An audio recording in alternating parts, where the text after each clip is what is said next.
Drake May is the current favorite to win the NFL MVP award. Let's talk about it.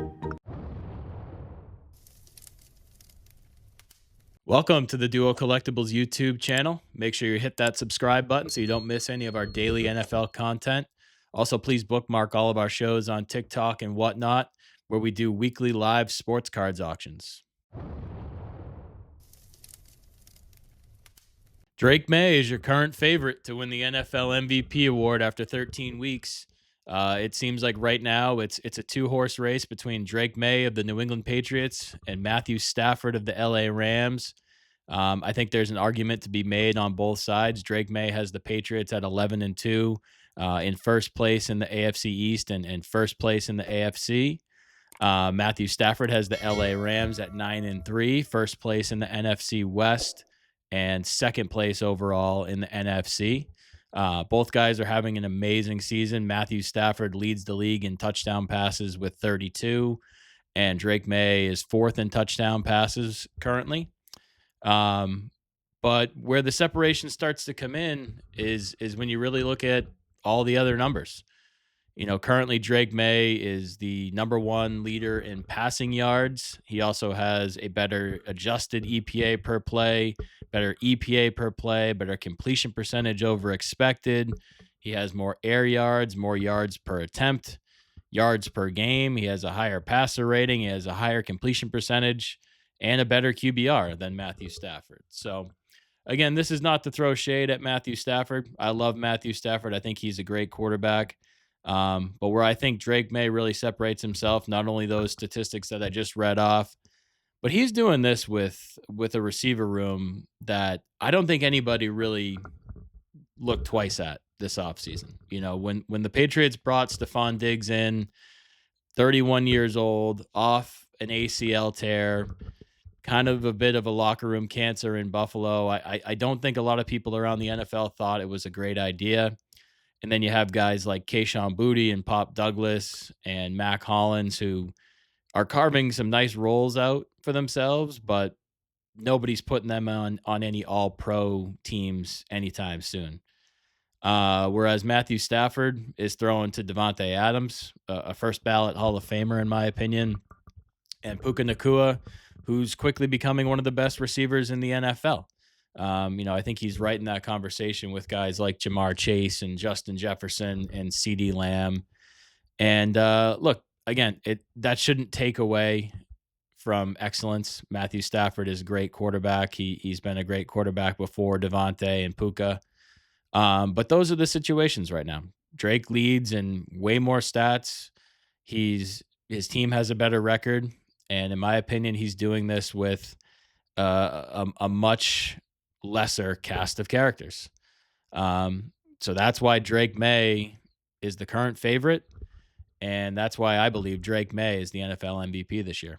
I do think there's some other players in the NFL that are worth mentioning in the MVP race, and with big finishes down the stretch, could definitely catapult themselves into MVP contention. And I think we would need to start with Dak Prescott in Dallas. Dallas has won 3 straight.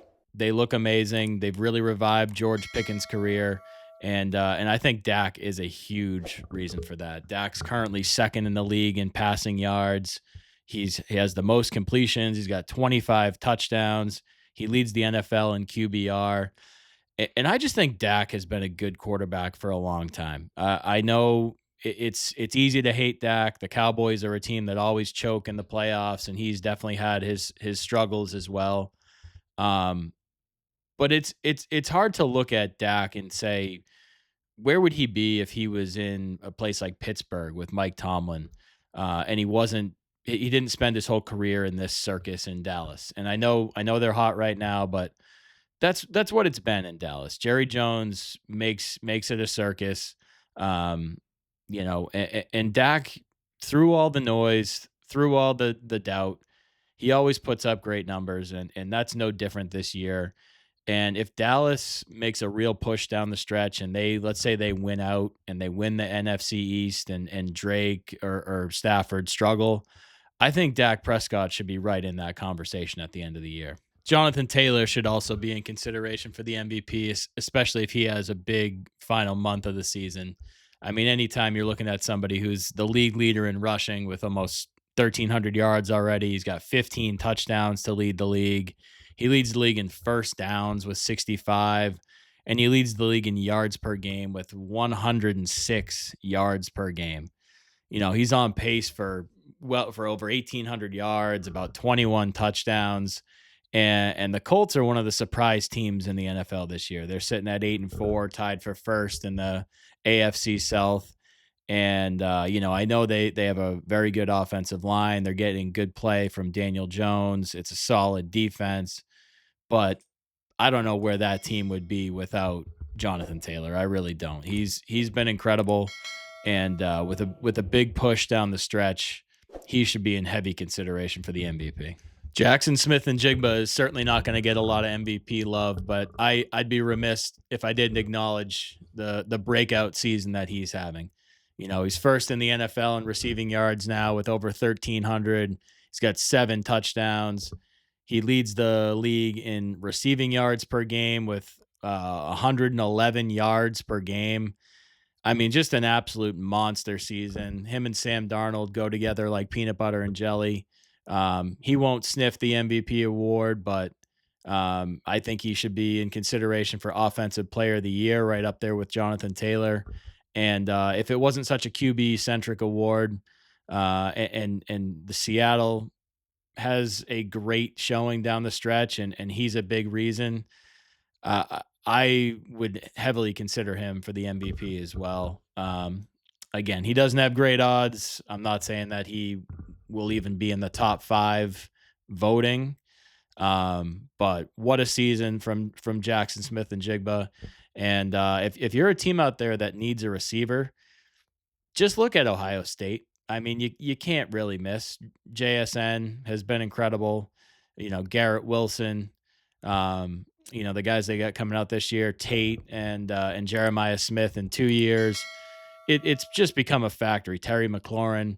It's just become a factory of receivers. And if Emeka Ibuka, I mean, they're just popping into my head as we go, and I'm sure I'm missing a bunch of them as well. If you need a receiver in the NFL, Ohio State is the place to look. Myles Garrett is a shoe-in for the Defensive Player of the Year, and I get it. He plays on a terrible Browns team, but man, what a season from Myles Garrett. What an absolute freak. He's got 19 sacks through 12 games. He's on pace for like, what's that, 27, 28 sacks in the season. He's the closest thing we've seen since Reggie White. And I know he took the money to stay in Cleveland and all that, but it's a real shame that we've never really seen Myles Garrett in a big game. And he was in one playoff game a few years ago, but it's a real shame he's stuck in Cleveland. And I'd love to see him go somewhere else. But what a season from Myles Garrett! If he was playing on a legitimate contender right now, with 19 sacks through 12 games and affecting the game the way that he does. I think he'd be in serious consideration for winning the MVP. But right now, he's just buried in Cleveland. Come to New England next year, Miles. We'd love to have you.